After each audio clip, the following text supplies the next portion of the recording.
युद्ध जीतना बाद का विचार है, भारत की अखंडता ही हमारी पहचान है। एकता की ओढ़नी हम सब ओढ़ते हैं, एकता की ओढ़नी हम सब ओढ़ते हैं। जोड़ का देश है भारत, भाग नहीं देते हैं। अपने प्यारे देश को हम यूं ना बिखेरते हैं, अपने प्यारे देश को हम यूं ना बिखेरते हैं। आज समाज में, देश में कई तरह की अफवाहें फैली हुई हैं। ऐसी अफवाहें जो 5G की स्पीड से फैल रही हैं और जिसकी सच्चाई 2G की स्पीड भी नहीं है। जी हाँ, मैं बात कर रही हूँ कोरोना वायरस की, जिसकी सच्चाई 2% भी नहीं है और उसकी अफवाह बड़ी ही तेजी से फैल रही है।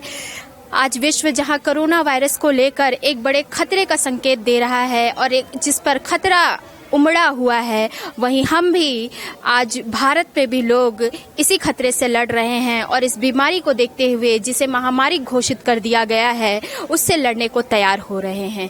जी हाँ, जब हमारे ऊपर कोई परेशानी आती है, कोई भी नॉर्मल परेशानी, तो सबसे पहले हम सोचते हैं उससे बचाव के कारण। जी हाँ, उससे हम बच कैसे सकते हैं और उसके बाद उसके इलाज के बारे में सोचते हैं। तो आप पैनिक बिल्कुल भी ना हो, यथासंभव अपने अंदर शक्ति रखें, सामर्थ्य रखें और किसी भी प्रकार के दिमाग में टेंशन ना लें। जी हाँ, 1% भी अगर आपके दिमाग में किसी भी प्रकार की लेकर चीज़ों को, कोई भी चीज़ को लेकर टेंशन है, तो आप उसके प्रति सतर्कता बरतें। जी हाँ, सतर्कता बरतना बहुत ज़रूरी है।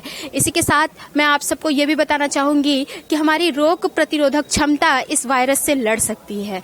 जी हाँ, ऐसे कई तरह के वायरस पहले भी आ चुके हैं विश्व में। आपको याद होगा 2001 में सॉर्स नाम का एक वायरस ऐसे ही उत्पन्न हुआ था, जिससे लोग काफ़ी परेशान हुए थे और कुछ मौतें भी हुई थी। उसके बाद 2014 में आपको याद होगा कि निबोला नाम का एक वायरस आया था और वर्ल्ड बर्ड फ्लू नाम का भी एक वायरस आ चुका है। जी हाँ, ये ऐसे ही ग्रुप ऑफ वायरस की फैमिली से बिलोंग करता है कोरोना वायरस। तो इस वायरस से डरने की ज़रूरत नहीं है, बल्कि अपनी रोग प्रतिरोधक क्षमता को बढ़ाने की ज़रूरत है। प्राचीन काल से ही हमारे ऋषि मुनियों ने और साथ में हमने भी यजुर्वेद, सामवेद और कई सारे वेदों में, पुराणों में ये सब पढ़ा है। आयुर्वेद में ये पढ़ा है कि हमारे घर की चीज़ों से ही, हम आयुर्वेदिक चीज़ों से अपनी रोग प्रतिरोधक क्षमता को किस प्रकार बढ़ा सकते हैं। तो आप भी लगातार दूध के साथ हल्दी मिलाकर पिए, काली मिर्च पीसकर उसे शहद के साथ ग्रहण करें, स्वच्छ, साफ और तंदुरुस्त भोजन लें, विटामिन सी का ज़्यादा से ज़्यादा सेवन करें, संतरे खाएं, नींबू का सेवन करें, आंवले का सेवन करें। आप चाहें तो आप काढ़ा बनाकर पी सकते हैं, तुलसी और साथ में एलोवेरा और उसके साथ आप शहद, ये सब चीज़ें मिलाकर आप काढ़ा बना सकते हैं और इस काढ़े को आप ग्रहण कर सकते हैं। इसी के साथ आप गर्म पानी में तुलसी के पत्तों के साथ उबाल सकते हैं और इसका भी सेवन करिए। इससे हमारी रोग प्रतिरोधक क्षमता बढ़ेगी। साथ में आप प्राणायाम कर सकते हैं, योग आसन कर सकते हैं, आप अनुलोम विलोम करें, कपाल भाती करें, भ्रांति करें। इस प्रकार के आसन करने से, क्रियाएं करने से रोग प्रतिरोधक क्षमता हमारी बढ़ती चली जाएगी। जी हाँ, जहां एक और विश्व में लगभग 126 देश इसकी चपेट में आ चुके हैं, 1,37,000 के लोगों में ये पॉजिटिव पाया गया है और वहीं 5,000 मौतें भी हो चुकी हैं। ये गंभीर समस्या है, लेकिन इसका इलाज संभव है। ऐसा नहीं है कि इसकी रोकथाम के टीके की व्यवस्था नहीं की जा रही है, उसकी भी व्यवस्था लगातार चालू है। मेरा अनुरोध उन लोगों से है जो इस बात को, इस अफवाह को आग की तरह फैला रहे हैं, तो कपास में आग लगाने का काम ना करें और थोड़ी सी आग में आप हवा के झोंकों का काम ना करें। इस तरह से लोग भ्रमित हो रहे हैं। तो आप ज़्यादा से ज़्यादा, यदि आपको जानकारी चाहिए तो आप WHO की साइट पर जाकर, जानकारी उपलब्ध है जो जानकारी, उससे आप अपनी सेहत का ध्यान रख सकते हैं। उसमें जो चीज़ें आपको दिखाई जा रही हैं उनसे आप जुड़िए और साथ में स्वास्थ्य विभाग के द्वारा जो जानकारियाँ मिल रही हैं उनको ग्रहण कीजिए। और सोशल मीडिया में कोई भी जानकारी यदि आपको व्हाट्सएप के माध्यम से, ट्विटर के माध्यम से, फेसबुक के माध्यम से दी जा रही है, तो उन गलत जानकारियों से बचिए। किसी भी प्रकार से आपको डरने की जरूरत नहीं है, क्योंकि भारत अब तैयार है कोरोना वायरस से लड़ने के लिए। जी हाँ, हम और आप तैयार हैं।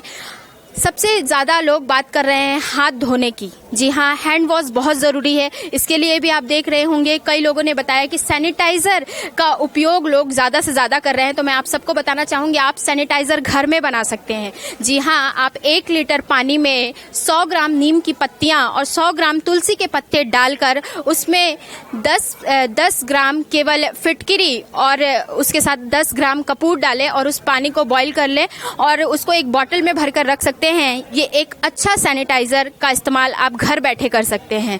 जी हाँ, तो कोई भी सैनिटाइज़र आप यूज़ करें, कोई भी शॉप आप यूज़ कर सकते हैं, कुछ भी यूज़ कर सकते हैं। बिना हाथ धोए अपना हाथ मुंह में ना ले जाएं, नाक में ना रखें, आँख तक ना ले जाएं, अपने चेहरे को ना छुएं। जी हाँ, हैंड वॉश ज़रूर करें।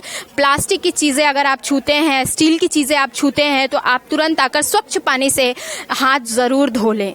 जी हाँ, इसी के साथ मैं आपको बताना चाहूँगी कि एक प्राचीन परंपरा हमारे देश में हमने सीखी है, भारतीयता ने हमें सिखाया है नमस्कार करना, प्रणाम करना। तो जब आप आज पूरा देश और विश्व इस परंपरा को, भारतीयता परंपरा को अपना रहा है, तो भला हम क्यों पीछे हटें। तो अपने प्यारे लोगों से मिलने के लिए आप उन्हें नमस्कार करें, प्रणाम करें, राधे राधे बोले, राम राम बोले, सलाम बोले, इस तरह से सत श्री अकाल कहें, इस तरह से अभिवादन करें। जी हाँ, ये सारी बातें आप ध्यान में रखें और कोरोना वायरस से ना डरे, इस डर को दूर भगाए। इसी के साथ मैं निशा द्विवेदी आप सबसे विदा लेती हूँ। मैं फिर मिलूंगी, तब तक के लिए जय हिंद, जय भारत।